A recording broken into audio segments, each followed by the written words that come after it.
শুন, ওনাকে আমি আহ্বান করছি, দলও তো বলছে ইনভাইট করছি, বলছি তো ভবানীপুরেও লড়ুন, দুটো করে লড়া যায় তো দুটো করে। উনি অনেক পাওয়ারফুল লিডার, অপোজিশন লিডার। ওনার দলের রাজ্য সভাপতি বলেছে উনি যেখানে দাঁড়াতে চাইবেন দল তাকে অ্যালাউ করে দেবে। তো উনি ভবানীপুরে লড়ুন, মমতা ব্যানার্জির কাছেও হারবে। আর আমি বলছি উনি স্পেশালি ভরতপুরে আসুন, কারণ উনি হিন্দু হিন্দু করছেন, তো ওখানেও 50% হিন্দু ভোটার, আমি যেখানকার বিধায়ক, আমি সেখানে লড়ি, ও লড়ুক। হিন্দু মুসলিম পোলারাইজেশন শুরু হয়ে গেল, হবেই, ওরাই তো সঙ্গে দখল করে বসে আছে। তা আমরা যেখানে মুসলিম আছি তা সেখানে মুসলিম তো সনাতনী 10 বার বলবেন সারাদিনে, তাহলে তার অপরাধ নাই। আর আমি মুসলিম, আমাকে অ্যাটাক করবে, আমি পাল্টা বললে তখন আবার এত ভয় কিসের? উনি তো চিঠি দিয়েছে, ভেতরে উনি একাই যান, তখনই দাম্ভিকতা দেখাচ্ছে, পশম ছুঁয়ে দেখাক। তারপর এত চিঠি দেওয়ার কে আছে? আমি তো চিঠি দিইনি, আমি তো সমানে চলাফেরা করছি। তো উনি আবার চিঠি কেন দিচ্ছেন যে ভেতরে সেন্ট্রাল বাহিনী নিয়ে ঢুকতে দিতে হবে? এত সাহস, এত দাম্ভিকতা, এত লোককে ছুড়ে দিব, তাহলে আবার কেন চিঠি দিচ্ছে তার দল বা তার উপনেতা? একেবারে পাল্টা আপনাকে হুঁশিয়ারি ছুঁড়ে দিয়েছেন শুভেন্দু অধিকারীও। আপনি কি আপনার সিদ্ধান্তে অনড়? নিশ্চয়ই অনড়। দেখুন, শুভেন্দু অধিকারী বিরোধী দলনেতা হিসাবে রাজ্য বিধানসভার ভেতরে বাইরে সব জায়গায় তার শাসক দলের বিরোধিতা করা, তাদের সমালোচনা করা, তাদের কোথায় দুর্বল পয়েন্ট সেটা তুলে ধরার অধিকার তার রয়েছে। কিন্তু শুভেন্দু অধিকারী সমগ্র মুসলিম জাতিকে এইভাবে অ্যাটাক করা, আক্রমণ করা, গোটা মুসলিম জাতিকে এত উত্তপ্ত কুৎসিত ভাষায় আক্রমণ করার অধিকার ভারতবর্ষের সংবিধানে কোথাও দেওয়া নয়। অনেক রাজ্য শুভেন্দু অধিকারীরা ক্ষমতায় আছে, উত্তরপ্রদেশের মতো বড় রাজ্য যোগী আদিত্যনাথজি ক্ষমতায় আছে, সেখানেও মুসলমানরা 18-20% মুসলমান বসবাস করছে, সেখানেও অনেক বিধায়ক উত্তরপ্রদেশ বিধানসভায় রয়েছে। কটা লোককে রাস্তায় ছুঁড়ে ফেলে দিতে পারছে? শুভেন্দু অধিকারী ফাঁকা ঢোল বাজাচ্ছে। আমি বলছি আপনি যত খুশি সরকারের সমালোচনা করুন, সরকারের দুর্বল জায়গাটা গঠনমূলকভাবে বিরোধিতা করুন, আপনাকে কেউ কিছু বলবে না।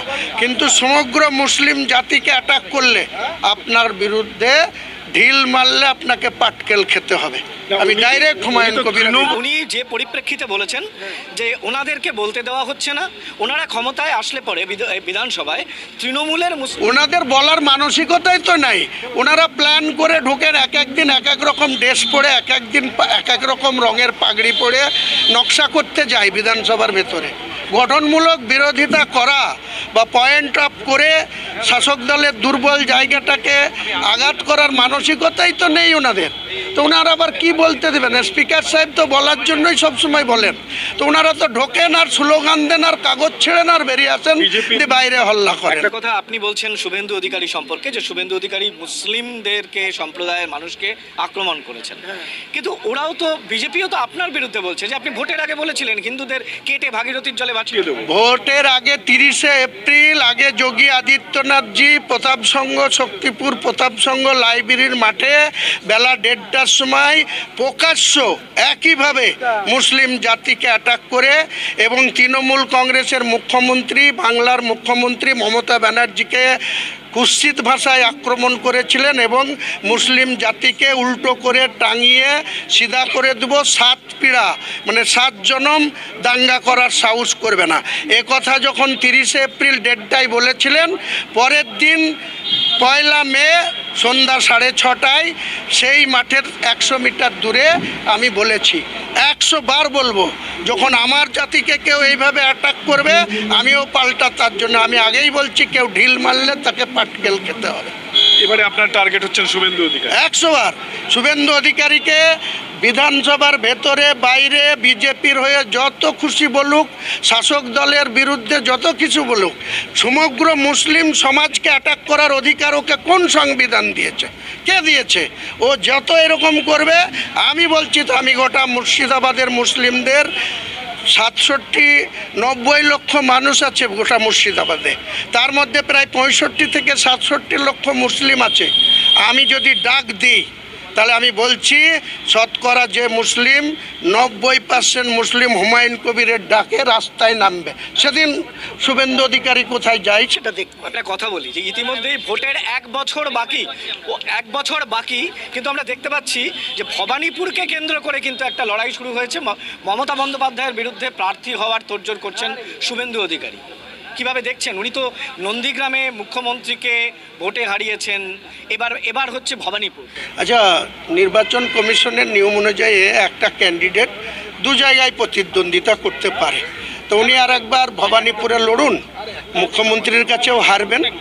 আর আমি ওনাকে আহ্বান করছি, 50-50% পপুলেশন আছে, হিন্দু 50%, মুসলিম পপুলেশনও 50%। ভরতপুর বিধানসভা যেখানকার আমি বিধায়ক, ওনাকে আমি আহ্বান করছি, ওর হিম্মত থাকে তো ভরতপুরে শুধু লড়ুক। ওকে যদি 30,000 ভোটে হারিয়ে না পাঠাতে পারি, আমি রাজনীতি থেকে অবসর নিয়ে নেব। বিজেপি বলছে যে ভবানীপুরে শুভেন্দু অধিকারী দাঁড়াবেন, এটা শুনেই তৃণমূল শিবির আতঙ্কিত। বলছি তো, উনি ভবানীপুরে দাঁড়ান, ওখানে মমতা ব্যানার্জি জিতবে, শুভেন্দু অধিকারী হারবে। আর ওনাকে আমি বলছি পাশাপাশি উনি ভরতপুরে আসুন, ওনাকে আমি আহ্বান করছি, দলও তো বলছে ইনভাইট করছি। বলছি তো ভবানীপুরেও লড়ুন, দুটো করে লড়া যায় তো দুটো করে। উনি অনেক পাওয়ারফুল লিডার, অপোজিশন লিডার। ওনার দলের রাজ্য সভাপতি বলেছে উনি যেখানে দাঁড়াতে চাইবেন দল তাকে অ্যালাউ করে দেবে। তো উনি ভবানীপুরে লড়ুন, মমতা ব্যানার্জির কাছেও হারবে। আর আমি বলছি উনি স্পেশালি ভরতপুরে আসুন, কারণ উনি হিন্দু করছেন, তো ওখানেও 50% হিন্দু ভোটার, আমি যেখানকার বিধায়ক, তা আমি সেখানে লড়ি, ও লড়ুক। একটা কথা বলছি, এই হিন্দু মুসলিম পোলারাইজেশনটা কিন্তু আবারও শুরু হয়ে গেল। হবেই, ওরাই তো হিন্দু করে গোটা ভারতবর্ষকে দখল করে বসে আছে। তা আমরা যেখানে মুসলিম আছি তা সেখানে মুসলিম বলবো না। উনি হিন্দুত্ব সনাতনী 10 বার বলবেন সারাদিনে, তাহলে তার অপরাধ নাই। আর আমি মুসলিম, আমাকে অ্যাটাক করবে, আমি পাল্টা বললে তখন আবার এত ভয় কিসের? উনি তো কালকেই শুনছি সচিবালয়ে চিঠি দিয়েছে, ভেতরে উনি একাই যান। তখনই দাম্ভিকতা দেখাচ্ছে, পশম ছুঁয়ে দেখাক। তারপর এত চিঠি দেওয়ার কে আছে? আমি তো চিঠি দিইনি, আমি তো সমানে চলাফেরা করছি। তো উনি আবার চিঠি কেন দিচ্ছেন যে ভেতরে সেন্ট্রাল বাহিনী নিয়ে ঢুকতে দিতে হবে? এত সাহস, এত দাম্ভিকতা, এত লোককে ছুড়ে দিব, তাহলে আবার কেন চিঠি দিচ্ছে তার দল বা তার উপনেতা?